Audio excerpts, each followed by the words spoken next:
জেলার আমের যোগান কম, ভরসা এখন ভিন রাজ্যের আমের।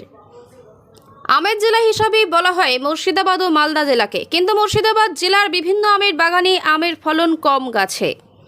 অন্যদিকে বর্ষার আগে গাছ থেকে নামানো হয়েছে বিভিন্ন প্রজাতির আম, ইতিমধ্যেই যা চলে গিয়েছে কলকাতা সহ বিভিন্ন রাজ্যে। ফলে মুর্শিদাবাদ জেলার আমের যোগান কম থাকার কারণে বহরমপুরে আমের বিক্রি নেই। ফলে আগামী দিনে ভরসা ভিন রাজ্যের আমের ওপরেই, আর সেই কারণেই বিক্রেতাদের দাবি আমের ভালো বিক্রি নেই মুর্শিদাবাদে। আগামী দিনে ভিন রাজ্যের আম আসার অপেক্ষায় আছেন বিক্রেতারা। আম একটা খুব সুস্বাদু ফল এবং এতদিন পর এই সিজনের আম খাচ্ছি, এটা একটা বিরাট ব্যাপার। কারণ এই এতদিন ধরে আম পাওয়াই যায়নি, এই আজকেই দেখলাম যে সাদুল্লা পাওয়া যাচ্ছে, সেই কারণের জন্য নিয়ে যাচ্ছি বাড়ির জন্য। মানে 365 দিন কি আমের জন্য অপেক্ষা করে থাকেন? অবশ্যই, বাঙালি তো সবসময় চাই যে আমরা ভালো প্রথম থেকে যেন আম পাই। কারণ হচ্ছে প্রত্যেকটা দিনই যেন আম চাই, এরকম অবশ্যই দরকার। এবং গ্রীষ্মের সিজনে তো আমের দরকার। মনে হয় বিশ্বস্ত আমের মধ্যে কি এমন আছে? অবশ্যই আমের একটা আলাদা স্বাদ। কয়েকদিন পরেই জামাই ষষ্ঠী, অন্য পদের পাশাপাশি জামাইয়ের পাতে রকমারি ফলের বাহারে জায়গা করে নেয় ফলের রাজা আম। তবে চলতি বছর আম কিনতে গিয়ে টান পড়তে পারে পকেটে, কারণ এবারে আমের ফলন কম, তাই দামও চড়া। ফলন কম বলেই এই পরিস্থিতি বলে জানাচ্ছেন কৃষক থেকে শুরু করে ব্যবসায়ীদের অনেকেই। আবহাওয়ার খামখেয়ালি আচরণের জেরে পরিস্থিতি এতটা খারাপ হয়েছে এমনও মনে করছেন অনেকে। পাশাপাশি অনেক কৃষকই মনে করছেন দাম বেশি হলেও অন্য খরচ বেশি থাকায় লাভের মুখ সেভাবে দেখতে পারবেন না কৃষকেরা। এবছর আমের ফলন কম, চাহিদা থাকলেও অন্যান্য রাজ্যের যোগান দেওয়া সম্ভব হচ্ছে না।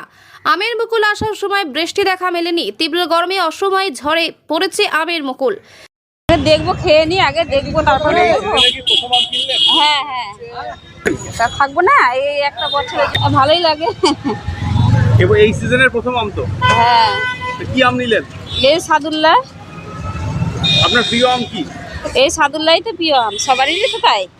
হ্যাঁ, বাড়িতে সবাই খেতে খায়, মানে সবাই ভালোবাসে, সবাই কিনে নিয়ে যায়। তার উপর বেড়েছে ঔষধ শ্রমিকের খরচ। অধিকাংশ চাষি যারা বাগান লিজ নিয়ে চাষ করেছেন, তবে লাভের মুখ দেখতে পাবেন না বলেই মনে করছেন। সামনেই রয়েছে জামাই ষষ্ঠী, তার আগে জামাইদের পাতে আম দিতে শাশুড়িদের বেশ খরচ করতে হবে বলেই মনে করা হচ্ছে।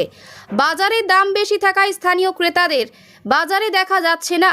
বেশিরভাগ আম বিহার, উত্তরপ্রদেশ, মহারাষ্ট্র, কানপুর সহ বিভিন্ন জায়গায় পাঠানো হচ্ছে ট্রেনের মাধ্যমে।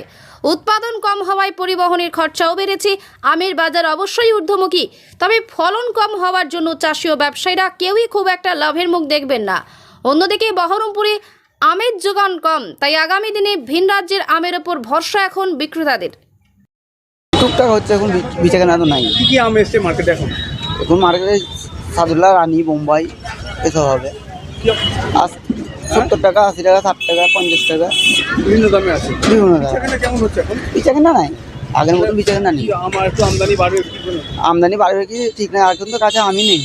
আম নেই না, বৃষ্টির জন্য। তাহলে কোনো গাছে তো আমি এখন নেই। একটা বড় গাছে 2-4টে করে আম ধরেছে। আমের আমদানি হচ্ছে কম, বিক্রি কম, তাই তো? বিক্রি কম। বাগান বাজার এখন মরে যাচ্ছে। কিরকম দামে বিক্রি হচ্ছে এখন? 70-80 টাকা, তার কম হচ্ছে এখন দাম। সাদুল্লার দামটা আছে একটু। সাদুল্লা মুর্শিদাবাদ থেকে কৌশিক অধিকারের রিপোর্ট, লোকাল 18 বাংলা।